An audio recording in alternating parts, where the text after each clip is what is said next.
Saudações a todos, vamos conversar um pouco a respeito da anatomia radiológica do raio-x de tórax. Vamos começar com a incidência em PA, incidência póstero-anterior. Vamos começar primeiro com os tecidos moles. Nós temos aqui essa faixa um pouco mais cinza, que é o tecido subcutâneo. A gordura é menos densa que a musculatura e que outros tecidos moles. Então, dá essa faixa cinza, que é a sobreposição da pele e do tecido subcutâneo. Posteriormente, nós temos a densidade de tecidos moles da parede torácica, da região peitoral, a densidade de tecidos moles do braço.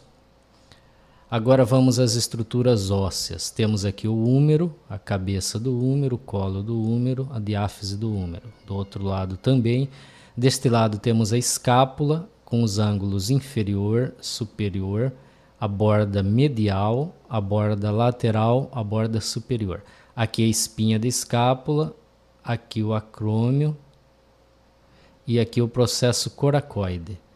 E essa estrutura é a glenoide. Há uma grande sobreposição óssea nessa região. Glenoide, processo coracoide, espinha da escápula, acrômio. Aí temos a articulação acrômio-clavicular, em seguida a clavícula. Aqui a cabeça da clavícula, colo e a diáfise da clavícula. Colada na clavícula, geralmente há uma pequena sombra, que é a sombra companheira da clavícula. Isso é normal. Temos aqui as costelas, veja a primeira costela, segunda costela, terceira costela, quarta e assim por diante. Observe que a porção posterior da costela, ela é horizontalizada. Aí a gente acompanhando, vem a porção lateral, e a porção anterior ela é direcionada para baixo, ela aponta para baixo. Então, estes são as porções posteriores dos arcos costais e estas são as porções anteriores dos arcos costais. A porção mais medial, você veja que a porção anterior da costela vem e forma um degradê e desaparece, porque daqui para frente até o externo é cartilagem, e cartilagem nós não vemos no raio-x. Com o passar da idade, essa cartilagem vai calcificar e aí podemos ver as calcificações costocondrais, que não estão presentes aqui no caso, porque é um paciente jovem. Os campos pulmonares têm essa transparência característica e essas estruturas lineares ramificadas, semelhante a galhos de árvore, são vasos, isso é normal. Vemos inclusive por transparência através da sombra cardíaca, isso é normal.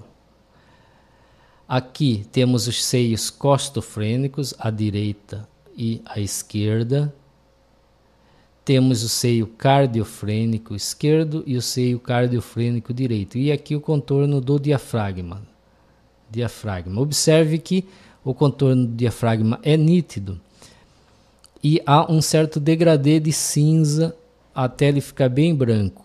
Isso porque o diafragma é uma cúpula, ele não é um plano, não é uma planície, ele é uma cúpula, semelhante a um morro.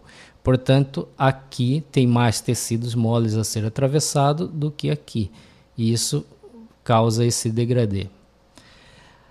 Abaixo do diafragma esquerdo temos a bolha gástrica, que é o fundo gástrico. Como o exame é feito em posição ortostática, o ar sobe, acumula-se no fundo gástrico e pode formar um nível hidroaéreo, líquido para baixo, por ter maior densidade, e ar para cima, por ser mais leve.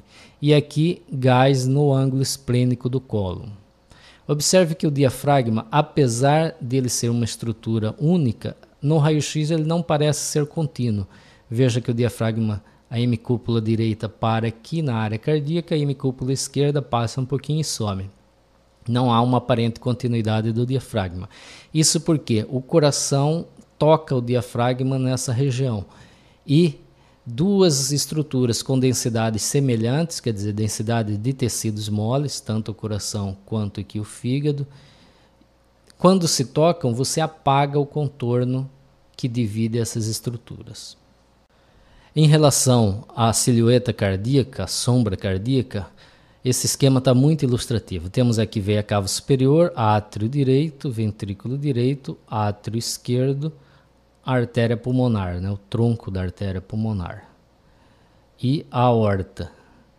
Então, voltando ao nosso caso, temos aqui o átrio direito, a borda do coração é sempre bem nítida. O átrio direito, o ventrículo direito não vemos a borda dele, esta é a borda do ventrículo esquerdo, e aqui de cima para baixo o arco aórtico ou botão aórtico, a artéria pulmonar, né, o tronco da artéria pulmonar e o ventrículo esquerdo. Esse Vzinho entre o arco aórtico e a artéria pulmonar é a janela aortopulmonar. E aqui o ramo esquerdo da artéria pulmonar que vai ser componente do hilo pulmonar esquerdo. Essa linha que está em continuidade com o arco aórtico é a linha da aorta descendente. E aqui a linha da veia cava superior. Com o passar da idade, isso tudo muda, porque a aorta se alonga, se dilata e ela ectasia, ela fica tortuosa e ela se projeta aqui à direita e o arco aórtico fica mais evidente. E temos os hilos pulmonares, hilo direito e hilo esquerdo. Então, no hilo pulmonar, observe que o hilo ele é um pouco mais baixo à direita do que à esquerda, isso é o normal, e a borda externa dele é côncava, a borda externa é côncava. Eles têm a mesma densidade, já que as estruturas que os formam são semelhantes. Temos aqui, identificamos a artéria interlobar descendente à direita e à esquerda. Essa estrutura anelar, parece um anel, ela é uma estrutura normal. Ela é o brônquio do segmento anterior do lobo superior direito, que nessa região a gente está vendo ele de frente. Isso é normal, não é patologia. Desse outro lado, essa estrutura densa é um pequeno linfonodo calcificado, sequela, aqui no Brasil possivelmente relacionado à primo-infecção tuberculosa lá na infância, geralmente. Aqui na porção central nós temos a traqueia. A traqueia é esse tubo escuro, ele é escuro porque contém ar, o ar é preto no raio-x. E aqui ela se divide em brônquio-fonte esquerdo e brônquio-fonte direito, que é a região da carina. Temos a coluna vertebral, os processos espinhosos, os corpos vertebrais, os pedículos, pedículo, corpo vertebral, processo espinhoso. A distância entre o processo espinhoso e a borda medial de uma clavícula, idealmente, tem que ser igual dos dois lados. Este aqui está um pouquinho diferente, significa que o paciente está um pouquinho rodado. Mas, no geral, a qualidade deste exame está boa. Nessa região há uma grande sobreposição de imagens ósseas e, ocasionalmente, forma imagens aqui como se fosse cavidade. Na verdade, são sobreposições ósseas nos campos pulmonares. Lembrar que o processo transverso de T1 é bem proeminente, às vezes simula fratura, mas não é. Lembrar também que ocasionalmente a articulação da primeira costela com a cartilagem aqui se calcifica e às vezes forma calcificações grosseiras, algumas vezes assimétricas, e dá a impressão de nódulos que na verdade não existem. Ocasionalmente dá a impressão de fratura da primeira costela, que também não existe. Existe também a articulação das outras costelas com o corpo vertebral, que às vezes o paciente discretamente rodado, isso aqui fica um pouco mais lateralizado e dá a impressão de fratura, na verdade é apenas a articulação. Aqui no perfil, geralmente perfil esquerdo, vamos ver aqui o externo, o húmero, veja aqui a cabeça do húmero, essa bola é a cabeça do húmero, porque o braço está estendido anteriormente.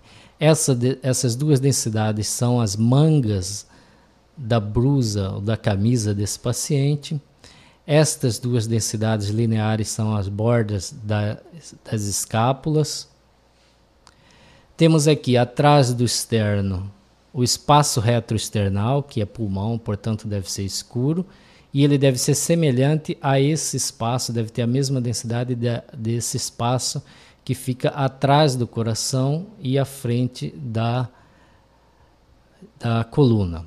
Observe a coluna, como ela é mais branca na porção superior e vai ficando mais nítida e mais escura inferiormente. Esse é um degradê normal. Isso porque na porção superior temos os ombros, portanto muito tecido mole e muita estrutura óssea. Então quando o raio atravessa, ele é absorvido nessa região, portanto passa menos raio e o raio-x fica mais branco. Quando vamos descendo, diminui a quantidade de tecidos moles e aumenta a quantidade de ar. Portanto, o raio atravessa com mais facilidade, o raio-x fica mais definido e mais escuro. Isso é o normal. Temos os corpos vertebrais, os espaços discais, os forames intervertebrais. Isso aqui são os arcos costais. Aqui são os pedículos, processo articular superior e inferior. Aqui os tecidos moles da região do dorso. Temos o diafragma, aqui a bolha gástrica e o coração. O coração, nós temos esse esquema aqui para ilustrar. Aqui, encostado no externo, mais próximo ao externo, o ventrículo direito, a via de saída do ventrículo direito. Aqui o ventrículo esquerdo, aqui o átrio esquerdo, não temos um limite muito definido dele. Aqui temos a aorta, né, o arco aórtico, vejam. Logo abaixo temos um outro pequeno arco, que é a artéria pulmonar, o tronco da artéria pulmonar e a artéria pulmonar esquerda. Para cá temos as veias pulmonares e aqui essa imagem tubular escura é a traqueia e ela termina em duas estruturas ovais mais escuras. Este é o brônquio do lobo superior direito, que sai horizontalmente, e aqui é o brônquio principal esquerdo. Então são estruturas normais aí no raio-x de tórax.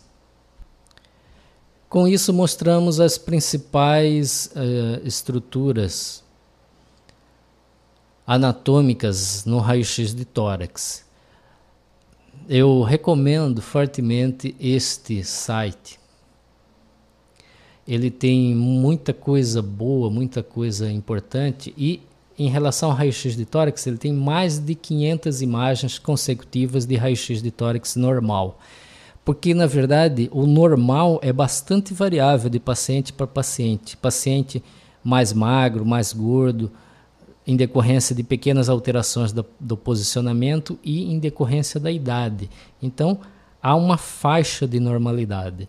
E essa familiaridade com a normalidade, de tanto olhar raio-x normal. E neste site nós temos mais de 500 imagens de raio-x normais. Tem também patologias, tem tutoriais, tem tabelas, tem algumas recomendações. É um site realmente bastante útil.